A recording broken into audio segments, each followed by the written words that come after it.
నుంచి ఈ రోజు మ్యాటర్ ఏంటంటే బిగ్ బాస్ కోసం నిరాహార దీక్ష కూకున్న యువకుడు, ఒక కూలి పని చేసుకునే యువకుడు రండి అడుగుదాం.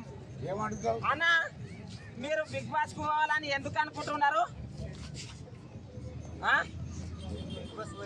గట్టిగా చెప్పు.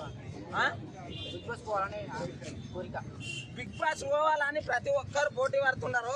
ఇందుట్లో ఒక కూలి బిడ్డగా వస్తుండవు, సంతోషం కాదనం. కాకపోతే ఈ పోటీలో నిన్ను తీసుకుంటారని అనుకుంటున్నావా? అడగడం మన ఇష్టం, అడగడం మన ధర్మం. ఇప్పుడు బిగ్ బాస్ పోతావా? నేను కూడా ఫుల్ సపోర్ట్ చేస్తా. కాన్ఫిడెన్స్ నీకు ఏం కావాలి, ఏం కథ, ఎందుకు కూకున్నావు అనేది నువ్వు మొత్తం కక్కి నీకు సపోర్ట్ కావాలంటే నీకు మ్యాటర్ మొత్తం చెప్పేసి. ప్రతి సీజన్ లో కామన్ మ్యాన్ కి అవకాశం ఇస్తున్నారు. గట్టిగా చెప్పు. ఈసారి బిగ్ బాస్ సీజన్ 9 కి నాకు అవకాశం ఇవ్వాలని మీరు ఏం పని చేస్తుంటారు? Cinema actor. ఖాళీ ఉన్న టైంలో అట్లానా? ఒక కూలీ బిడ్డ ఇప్పుడు ఇంతకు ముందు రైతు బిడ్డకు ఛాయిస్ ఇచ్చిండ్రు, చూసిండ్రు కదా రైతు బిడ్డ ఎట్లా చేసింది, ఏం కథ అందరికి తెలుసు. ఒక కూలీ అడ్డా మీద పనులు చేసుకునే ఒక కూలీ, ఒక మాల్ కలిపే ఒక కూలీ, ఆడబడితే ఒక ఇండ్లలో పని చేసిన ఒక కూలీని బిగ్ బాస్ కు పంపిస్తారా లేదా? ఒకసారి మీ సపోర్ట్ ఉందా లేదా కామెంట్ చేయండి. ఇంకోటి అన్న, ఇప్పుడు మొన్న రైతు బిడ్డ పోయిండు, పోయినందుకు జనాలకు నమ్మకం పోయింది, చాలా ఎక్కువ శాతం ఇట్లా సపోర్ట్ చేయండి. దాని విషయంలో నువ్వు ఏమంటావు? గట్టిగా చెప్పు జరా. ఇప్పుడు ఇట్లాంటి వాళ్ళకి ఆడదు. సరే, ఓకే. ఇప్పుడు బిగ్ బాస్ సీజన్ 9 కు పోవాలనుకుంటున్నాడు, మీరు సపోర్ట్ చేస్తున్నారా తాత? అంటే ఎవరికి ఏం తిన్నాడు? అరే వాడు ఇప్పుడు సంపాదించాలని చూస్తున్నాడు, మీకు అర్థం కాదు.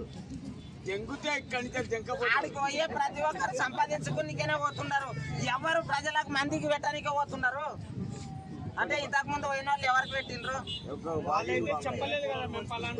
50 రూపాయలు తింటే ఒక 10 రూపాయలు నాకు గరీబ్ వాళ్ళకి తీవిస్తారు. ఈయన పోలేదు, ఫోన్ అట్లా అంటే ఎట్లా?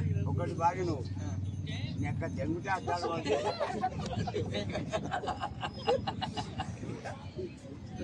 నేను నిస్వార్థపరుని బాబాయ్. నేను తలుచుకుంటే నాకు 4-5 కోట్ల మంది అభిమానులు. ఒక్కొక్క రూపాయి ఇచ్చిన నేను ఒక 2-3 బిల్డింగ్లు కడతా, ఒక్కొక్క రూపాయి. కానీ నాకు స్వార్థం లేదు. సో ఈ టీషర్ట్ నా జీవితంలో చూడగలే, ఈ నైటీ కూడా చూడగలే.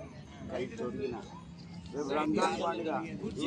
చెప్పాలి బిగ్ బాస్ పంపించాలన్నా వద్దా అని. బిగ్ బాస్ కు పంపిద్దామా వద్దా?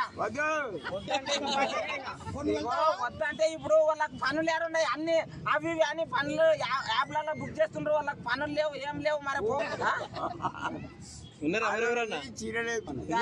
మాటలు వద్దు. నేను చెప్పేది నీ గుద్దల్లో ఉంటే కూలి పని చేయి.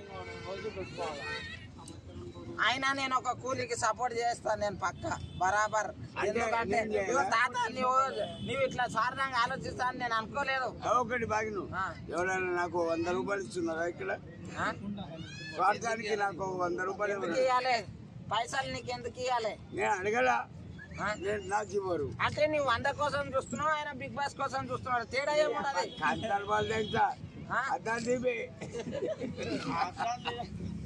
ఒక కూలి బిడ్డకు అర్థాలేంది తీయా స్వామి. ఒకటి బాగినండి బాబాయ్, నువ్వు కష్టపడు, నీకు భగవంతుడు డబ్బిస్తాడు. నిస్వార్థంగా కష్టపడు, కానీ అనవసరంగా వచ్చే డబ్బు కోసం ఆశపడకు. అనవసరంగా ఏం రావాడా, పోయి గేమ్ ఆడాలి, కథలు వాళ్ళని కొట్టాలి, వీళ్ళని తిట్టాలి, అన్ని కథలు కార్ఖానలు ఉంటాయి కదా. నా బొంగు భోజనం కాదు ఉంటా బాబాయ్, ఇంతసేపు ఆగి మీ అందరికి